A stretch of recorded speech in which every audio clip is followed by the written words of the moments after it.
सुप्रभात बच्चों, स्वागत है आपका हिंदी कक्षा में।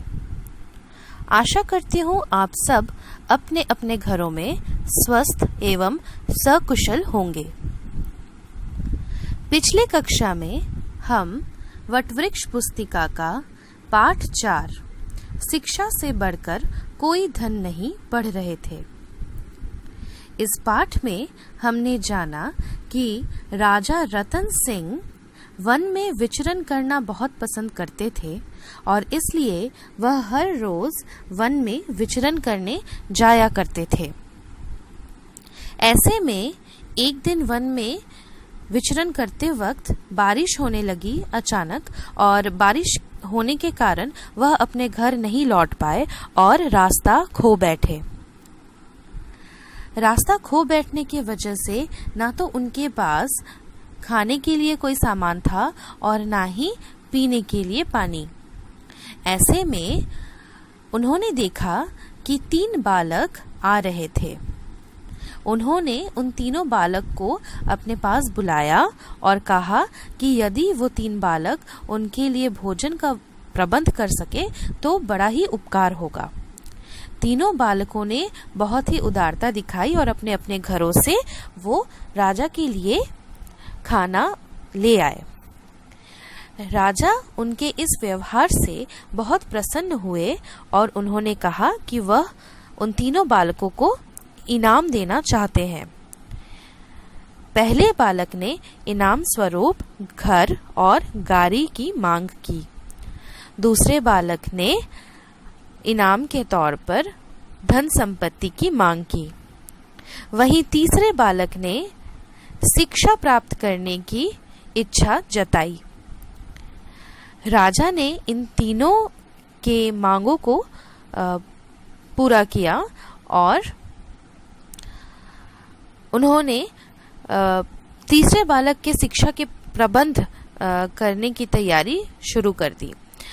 वो जो तीसरा बालक था वो बहुत ही होनहार था, बुद्धिमान था और उसे पढ़ाई में बहुत रुचि थी।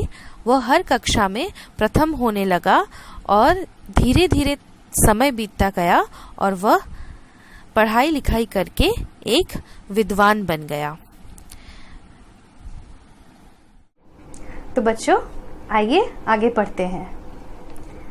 राजा ने उसे राज्य का मंत्री बना दिया। बुद्धिमान होने के कारण सभी लोग उसका आदर सम्मान करने लगे। उधर जिस बालक ने राजा से बंगला और गाड़ी मांगी थी, उसने उस दिन के बाद जीवन में कोई काम नहीं किया। तो बच्चों, ये जो बच्चा था तीसरा वाला, उसने बहुत मेहनत की और एक दिन वो पढ़ लिख कर विद्वान बन गया। और राजा ने क्या किया कि उसको अपने राज्य का मिनिस्टर घोषित कर दिया।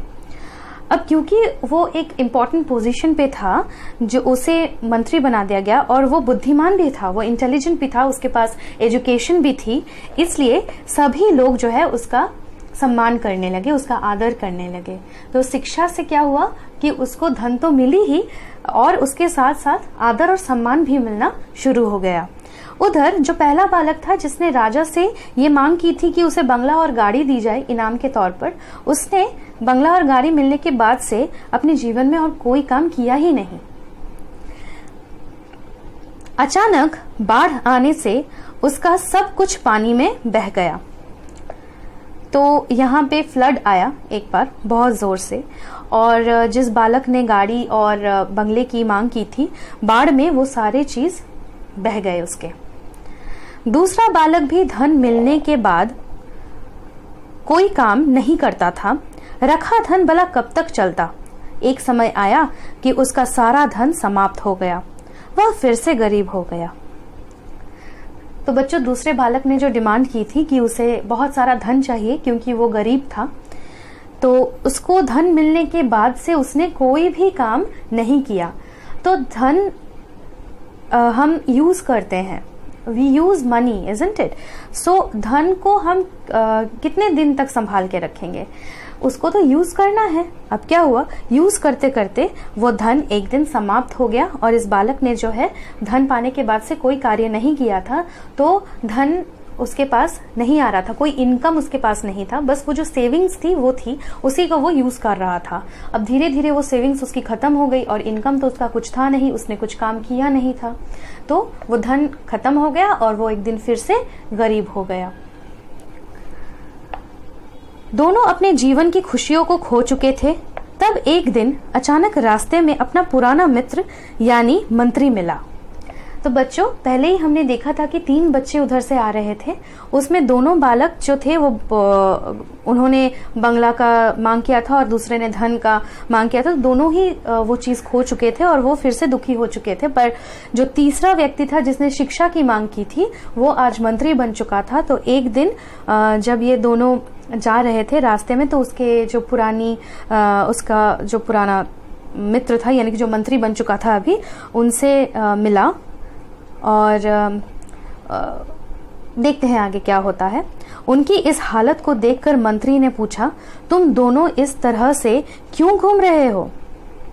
तो यहाँ पे जो मंत्री है वो पूछता है कि अपने वो पुराने दोनों मित्रों से पूछता है कि तुम दोनों ऐसी हालत में क्यों घूम रहे हो, क्या हो गया? वे दुखी होकर अपने मित्र से बोले, हमने राजा से इनाम में मांगने में बहुत बड़ी भूल कर दी। हमारा बंगला, गाड़ी, सब कुछ नष्ट हो गया। हमारे पास अब कुछ नहीं रहा।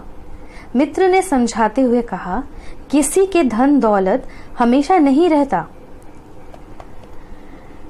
धन को आता जाता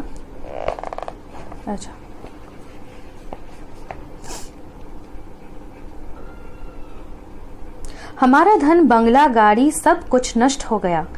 हमारे पास अब कुछ नहीं रहा। मित्र ने समझाते हुए कहा, किसी के पास धन दौलत हमेशा नहीं रहता। तो बच्चों, यहाँ पे जो है वो दोनों बालक बता रहे हैं कि हमारे पास जो भी हमने धन मांगा था राजा से, वो सब कुछ बह गया और खत्म हो चुका है, और हमने इनाम मांगने में बहुत बड़ी गलती कर दी। तो यहाँ पे जो है मंत्री जो है, जो अभी बुद्धिमान बन चुका है, विद्वान बन चुका है, वो अपने दोनों मित्रों को समझाता है कि धन किसी के पास हमेशा नहीं रहता है, लेकिन शिक्षा जो है वो हमेशा तुम्हारे पास रहेगी। धन आता जाता रहता है, सिर्फ शिक्षा है जो हमेशा हमारे पास रहती है, और इस शिक्षा के उपयोग से ही हम अगला धन जो है कमा सकते हैं। सिर्फ शिक्षा जो है वो हमारे पास रहती है, और शिक्षा और धन से नहीं बल्कि शिक्षा से ही हम धनवान बनते हैं। हमारे पास अगर एजुकेशन नहीं रहेगा तो हम धन कमा नहीं सकते हैं, है ना? तो इसीलिए शिक्षा को प्राप्त करना पहले जरूरी है। तो धन से नहीं बल्कि शिक्षा से ही हम धनवान बन सकते हैं। दोनों व्यक्तियों को अपनी गलती का बहुत पछतावा हो रहा था। उन्होंने तय किया कि हम फिर से अपनी अधूरी शिक्षा को पूरा करेंगे और अपने जीवन को सुखी बनाएंगे। तो बच्चों, यहाँ पे वो जो दोनों बालक थे जो अभी व्यक्ति बन चुके हैं, तो उन दोनों व्यक्तियों को अपनी गलतियों का एहसास हुआ और उन्होंने बोला कि हमने जो अपनी शिक्षा अधूरी छोड़ दी थी उसे अब हम फिर से पूरा करेंगे और अपने जीवन को जो है सफल बनाएंगे। तो बच्चों, यहाँ पे इस कहानी से हमें यही शिक्षा मिलती है कि हमें हमेशा शिक्षा को प्राप्त करने की कोशिश करनी चाहिए, ना कि धन को। शिक्षा प्राप्त करने से ही हमें धन दौलत की भी प्राप्ति होगी और धन संपत्ति का भी, और साथ में सम्मान और आदर का भी हम लाभ जो है वो उठा सकते हैं। तो बच्चों, आशा करती हूँ ये पाठ आपको यहाँ तक समझ आई होगी। अगले दिन हम इस पाठ के अभ्यास प्रश्नोत्तर को आगे पढ़ेंगे।